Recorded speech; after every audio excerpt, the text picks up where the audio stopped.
तरुण भावंडांना सांगतेय की आता आमच्या हातामध्ये मोबाईल नावाचं ते डबडं आहे, प्रत्येकाच्या हातामध्ये, सगळे ॲडिक्ट आहोत आम्ही, अगदी आबाल वृद्ध, म्हणजे लहानांनाच दोष आम्ही देतो, पोराला काही कळतच नाही, सारखा मोबाईल घेतो. पण ते घेत असताना घरातले आजोबा म्हणतात मला सुद्धा कळत नाही एवढं त्यातलं त्याला कळतं, सगळे फंक्शन त्याला माहिती आहेत, सगळे खेळ त्यातले तो खेळतोय. सोशल मीडिया त्याच्या हातात आहे, सगळं जग त्याच्या हातात आहे. आम्ही नको त्या गोष्टींना दुजोरा देतो, त्याचं कौतुक करतो. मग त्याच मंडळींना नाही तर तुम्हाला मला सुद्धा ते व्यसन आहे की नाही? मान्य करा, हो म्हणा. वा वा, याला मोठेपणा लागतो मनाचा. बघा आहे बाबा व्यसन, आमचं रोज दूध उतू जातं व्हॉट्सअप चॅटिंग करताना. काय करायचं, रोज आम्ही पोरांना म्हणतो मला माझं काम करू दे, हा घे मोबाईल आणि बस तिकडं, म्हणतो की नाही आम्ही? हो म्हणा. त्यामुळे हे सगळं तुमच्या माझ्या बाबतीत घडतंय. मग मर्यादा आम्ही कधी शिकणार? हातामध्ये तरुण मुलगा घरात बसलाय सोफ्यावर लोळत, वडीलधारक कोणीतरी घरात आले आणि बाप मुलाला सांगतोय अरे बाबा ऐक माझं, मी काहीतरी तुला सांगतोय, ऐक माझं. याची नजर सुद्धा वर नाही मोबाईलमध्ये. मी हे चुकीचं सांगत असेल तर मला सांगा, चुकतंय ताई तुमचं. नजर मोबाईलमध्ये आहे, वर बघायला सुद्धा तयार नाही. जुनी पिढी माझ्यासमोर बसली आहे, आपण वयोवृद्ध जुनी जाणती मंडळी आहात. पूर्वीचा काळ, पूर्वीच्या मर्यादा, शिक्षकांच्या विषयी, वाडवडिलांच्या विषयी काय होत्या हे मी सांगायला नको. वडील घरात आले तरी सोफ्यावर लोळत पडणं ही संस्कृती नव्हती आपली. मग मुलगी असू दे, मुलगा असू दे. पण आता कुणीही या, कसेही या, आम्ही आमच्या मस्तीत मस्त दंग आहोत. ही आजची पिढी आहे, हे मर्यादेपलीकडचं जीवन आहे. चौकटीतलं स्वातंत्र्य आम्हाला कधी अनुभवायला मिळणार, कधी आम्ही अनुभवणार? स्वातंत्र्य असलंच पाहिजे, पण स्वातंत्र्य आणि स्वैराचार या दोन गोष्टी परिपूर्णपणे भिन्न आहेत. याची जाणीव आमच्या देशातल्या तरुणांना, मग मुलीबाळींना आणि मुलांना कधी होणार? मला कधी कधी प्रश्न पडतो. म्हणून मर्यादेचं पालन करणारा प्रभुराम आमच्या समोर असणं गरजेचं आहे. मी नेहमी आमच्या भावंडांना सांगते की एखादी वेब सिरीज एखाद दिवशी नाही बघितली तर काही बिघडत नाही, पण रामांचं चरित्र आता प्रत्येकाने वाचायला घ्या. कारण या भारतीय संस्कृतीने चारित्र्याची पूजा केली आहे श्रोते हो. रावणासारखा सुद्धा भक्त आम्हाला शोधून सापडणार नाही की ज्यांनी शिवपिंडीवरती फूल कमी पडावं म्हणून स्वतःचं शिरकमल वाहून पिंडीवर टाकावं. तो रावण शिव उपासक होता, शिवभक्त होता, पण भारतीय परंपरेने त्याला राक्षस ठरवलं. का? मर्यादा नाही सांभाळली, चारित्र्य नाही जपलं. पण तेच माझे प्रभू रामचंद्र एकवाणी एकवचनी पररमणी जननी मानी विश्वपाल तो दयाल ध्यानी धरावा. या न्यायानी मर्यादा पुरुषोत्तम प्रभू रामांचं चरित्र आज ते दैवत म्हणून तुमच्या माझ्या समोर आहेत. भारतीय संस्कृतीने चारित्र्याची पूजा केली. या देशातल्या प्रत्येक तरुणांनी चारित्र्य जपावं. स्वामी विवेकानंदांनी तारुण्याचे 3 तकार आम्हाला याकरताच सांगितलेत: तेजस्विता, तपस्विता आणि तत्परता. हे ज्याच्याकडे त्याला म्हणायचं तरुण, वयाचं बंधन नाही.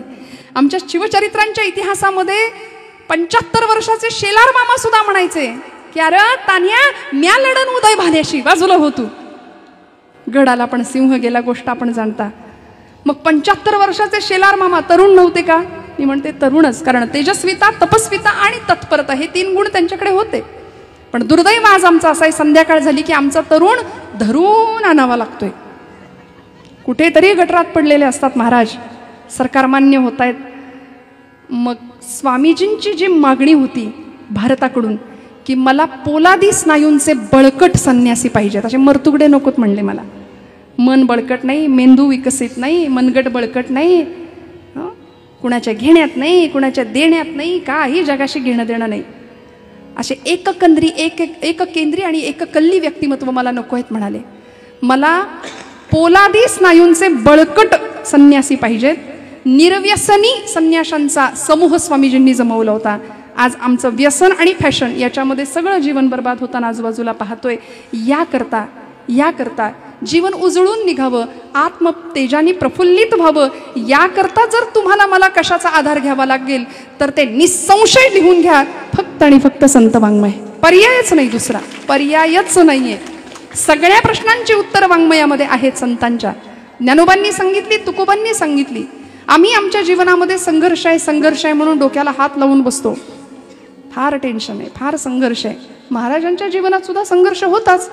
रात्रंदिन आम्हा युद्धाचा प्रसंग, अंतर्बाह्य जग आणि मन, अखंड युद्धजन्य परिस्थिती आहे महाराज म्हणायचे. आहे की नाही तुमच्या माझ्या आयुष्यात? भले आम्ही ढाली तलवारी घेऊन लढत नाहीये, पण वैचारिक संघर्ष प्रत्येकाच्या जीवनात सुरू आहे. कुटुंबातला संघर्ष, मतभिन्नता प्रत्येकाच्या जीवनात सुरू आहे. सुनबाई आली की 4 दिवस पटतं, परत आहे की नाही 9 दिवस नव्याचे संपतात. मतवेग 2 व्यक्ती एकत्र आल्या की 2 मतं आली एकत्र, मग तिथून वाद, संवाद कमी आणि वादच जास्त. म्हणून संतांनी आम्हाला फार सुंदर सांगितलंय बोलायचं कसं. बोलू ऐसे बोल बोल बोलू ऐसे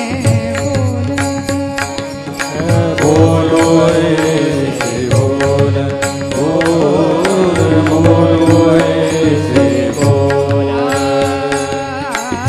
बोलू ऐसे बोले बोले बोलू ऐसे बोले जेणे बोले विठ्ठल डोले हो जेणे बोले विठ्ठल डोले जेणे बोले विठ्ठल डोले जेणे बोले विठ्ठल डोले प्रेम सर्वांगाचे हाय प्रेम सर्वांगाचे हाय ओ प्रेम सर्वांगाचे हाय प्रेम सर्वांगाचे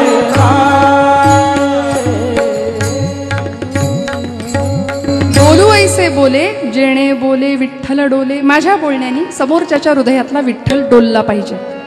संतांचं आचरण कसं आहे, संतांच्या चरणाची धूळ का घ्यायची, मस्तकाला लावायची. सहज दर्शन पुण्य जोडणार आहे, आचरण शुद्ध परिस्थिती निर्माण होणार आहे. काय बोलायचं, कसं बोलायचं, आचारसंहिता ठरवून दिली. माझ्या बोलण्याने समोरच्याच्या हृदयातला विठ्ठल परमात्मा डोलला पाहिजे. एखाद्याच्या हृदयाला घर पाडण्याकरता तुमच्या माझ्या शब्दांची योजना असावी का? नाही.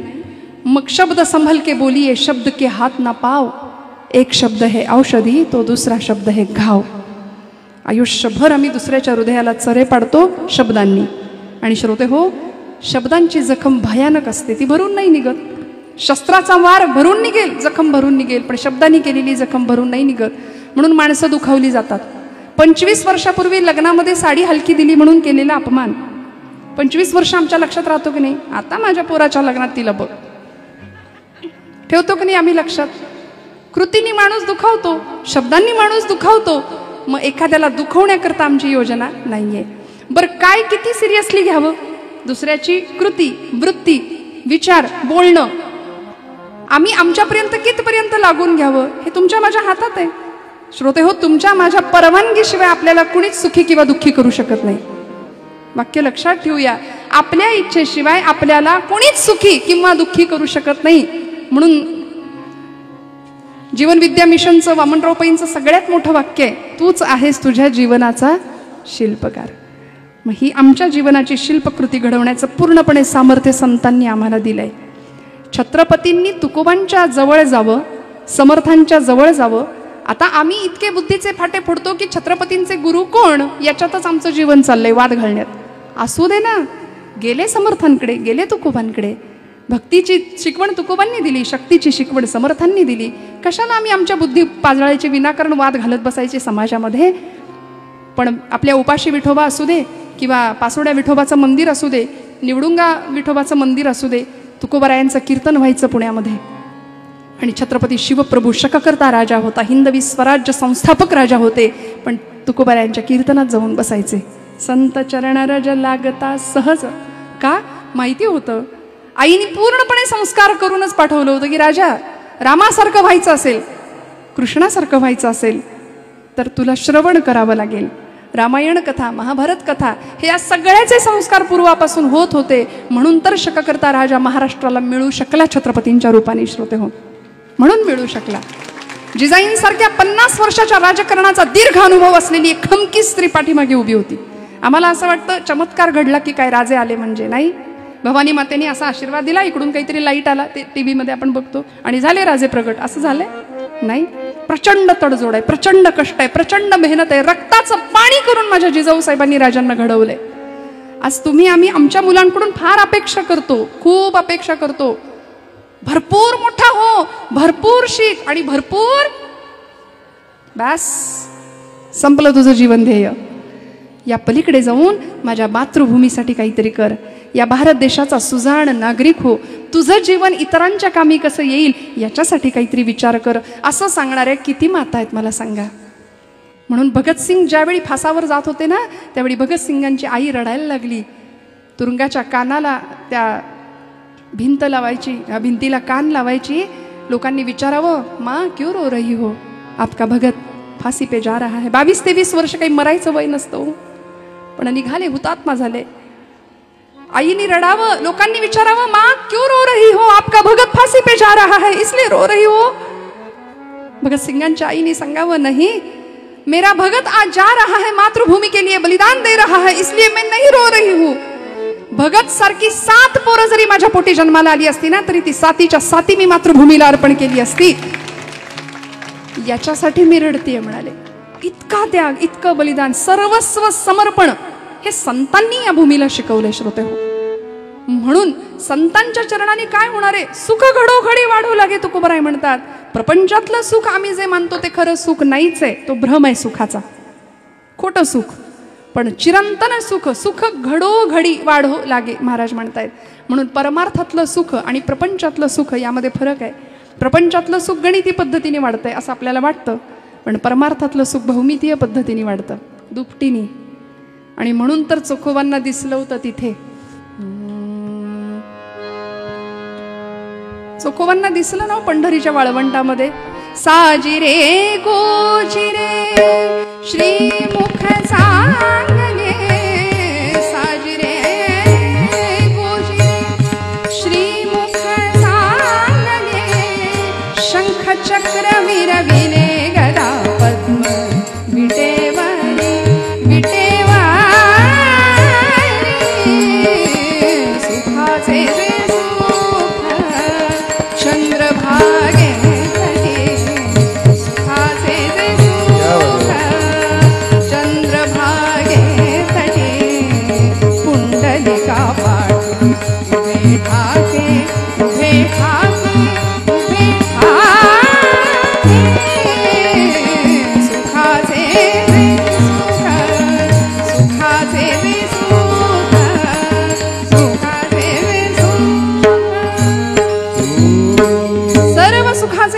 रखुमा देवीवर. तुका म्हणे माझे हेची सर्व सुख पाहिन श्रीमुख आवडीने. सगळं सुख आणि सुखाच्या सगळ्या कन्सेप्ट तिथं येऊन थांबल्यात संतांच्या. तुम्हाला मला जे वाटतं ते सुख फक्त प्रपंचातलं नश्वर आहे. म्हणून तुकोबराय म्हणतात, मग राम नामी उपजे आवडी, सुख घडोघडी वाढो लागे. यानंतरचा परिणाम काय, मी म्हटलं ना, हे झाल्यावर हे झाल्यावर हे. आणि आध्यात्मिक क्षेत्रामध्ये एका उंच बैठकीवर तुकोबराय आम्हाला निघून जात आहेत. काय होतं, अभंगाचं 3रं चरण. कंठी प्रेम दाटे नयनी नीर लोटे, कंठी प्रेम दाटे नयनी नीर लोटे, कंठी प्रेम दाटे नयनी नीर लोटे, कंठी प्रेम दाटे नयनी नीर लोटे, कंठी प्रेम दाटे नयनी नीर लोटे, कंठी प्रेम दाटे नयनी नीर लोटे, कंठी प्रेम दाटे नयनी नीर लोटे, कंठी प्रेम दाटे नयनी नीर लोटे, हृदय प्रगटे राम रूप, हृदय प्रगटे राम रूप, मग राम नामी उपजे आवडी, मग राम नामी उपजे आवडी, हृदय प्रगटे राम रूप, हृदय प्रगटे राम रूप, मग राम नामी उपजे आवडी, मग राम नामी उपजे आवडी, आवडी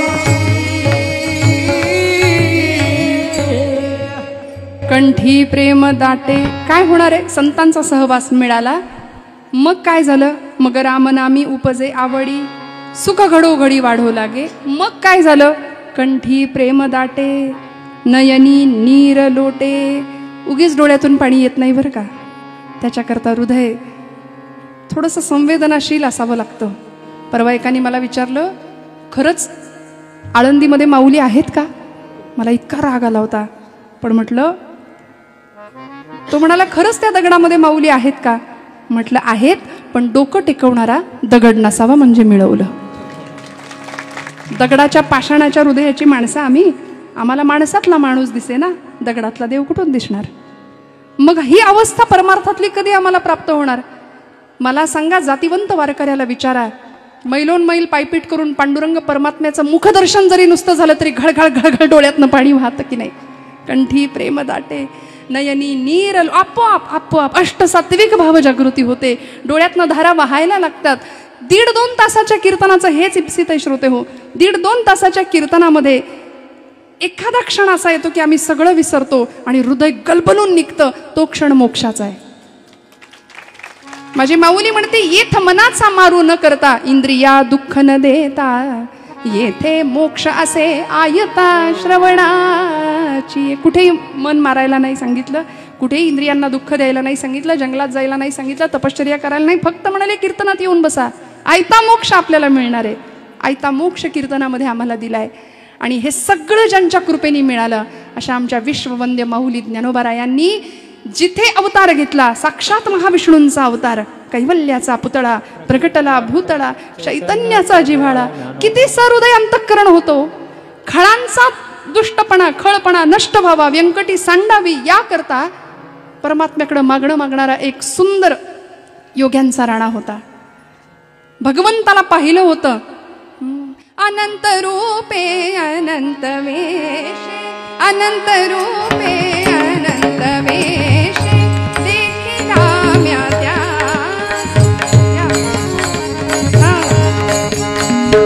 देखिला म्या त्या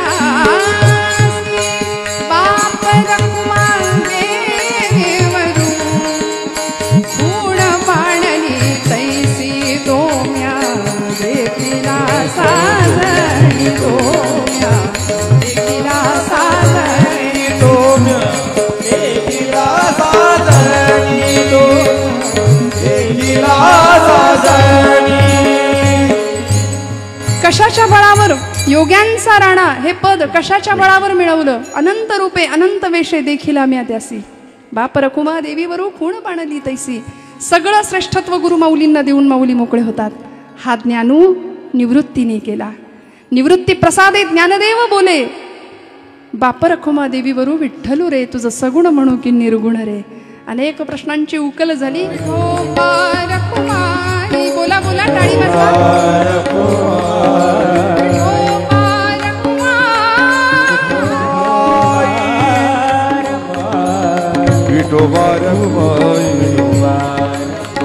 विठोबा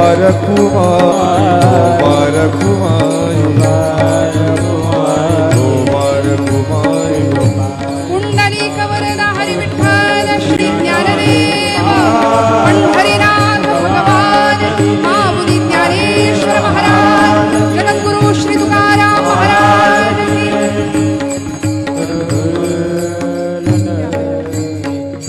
तुकोबराय म्हणतात, तुका म्हणे सुलभ सहज साधन गोमटे, परी उपतिष्ठे पूर्व पुण्ये. आज आम्हाला हे साधन लाभलंय म्हणजे आमची पूर्व पुण्याई निश्चित आहे, चांगली आहे. आम्ही अनंत जन्माच्या पुण्याईचं फळ म्हणून इथे आहोत, हरिकीर्तनामध्ये आहोत, या धर्ममंडपामध्ये आहोत. आज या सेवेसाठी आपल्या सगळ्यांची उपस्थिती इथे आहे. भगवंताची पूर्ण कृपा प्राप्त व्हावी म्हणून प्रत्येक जीव तळमळतोय, कारण जीवाला अपूर्णता आहे. जीव पूर्ण होण्याच्या धडपडीत आहे आणि पूर्णत्व प्राप्त होण्याकरता या धर्ममंडपामध्ये यावं लागेल. कीर्तन कथा श्रवण कराव्या लागतील. पूज्य डोंगरी शास्त्रीजी सांगायचे, कथा के लिए जाने की हमारी औकात क्या है. आम्ही कोण कथा कीर्तन श्रवण करणारे? कथा के लिए तो वो जाते हैं जिनको बाकी बिहारी बुलाते हैं. तिकडून बोलावणं यावं लागतं. आणि एक दिवस असा यावा, शेवटचा आयुष्यातला क्षण असा अनुभवायला मिळावा, आयुष्यभर रामनाम करावं, आयुष्यभर विठ्ठल स्मरण करावं. मग जब ओठ कंठ चले नाही, आता बसलेलं उठवत नाही, उठलेलं बसवत नाही अशी अवस्था, जिव्हा रटे न राम तेव्हा राम हमारा जप करे हम बैठे आराम, अशी परिस्थिती निर्माण व्हावी. परमात्म्याची पूर्ण कृपा तुमच्या माझ्यावर प्राप्त व्हावी. या कीर्तन सोहळ्यासाठी आपण मला निमंत्रित केलं. संयोजकांना मनापासून धन्यवाद द्यावेत तेवढे थोडे आहेत श्रोते हो. पण आपली सेवा पार पडत असताना एकच सांगेन की जीवनामध्ये अंतःकरणाची शुद्धता आणि नीतिमत्तेचं आचरण या दोन गोष्टी जर तुमच्या माझ्याकडे असेल तर मी हात जोडून सांगते, माझ्यावर विश्वास ठेवा. परमेश्वर काटासुद्धा टोचून न देण्याची जबाबदारी घेतो. बस उत्तम मर्यादातलं आचरण, नीतीचं आचरण, शुद्ध नीतिमत्ता, अंतःकरण शुद्ध. माणसाच्या दोन प्रतिमा असतात, एक वस्तुस्थितीत असलेली आणि एक जगाला दिसणारी. माणूस दिसतं तसं नसतं म्हणतो की नाही आपण. त्यामुळे सहज जगूया, जसे आहोत तसे प्रदर्शित होऊया, हे की नाही. दिखाव्याची भक्ती भगवंताला कळते. पत्रम पुष्पम फलम तोयम, यापैकी काहीही तरी आवडीने सेवन करणारे. नाम आनंदाने घेऊया. येता जाता उठता बसता जनाबाईंनी घेतलं, कान्होपात्रेंनी घेतलं, अनेकांनी घेतलं. ते नाम तुमच्या माझ्या मुखात अखंड यावं. संतांची पूर्ण कृपा तुमच्या माझ्यावर राहावी.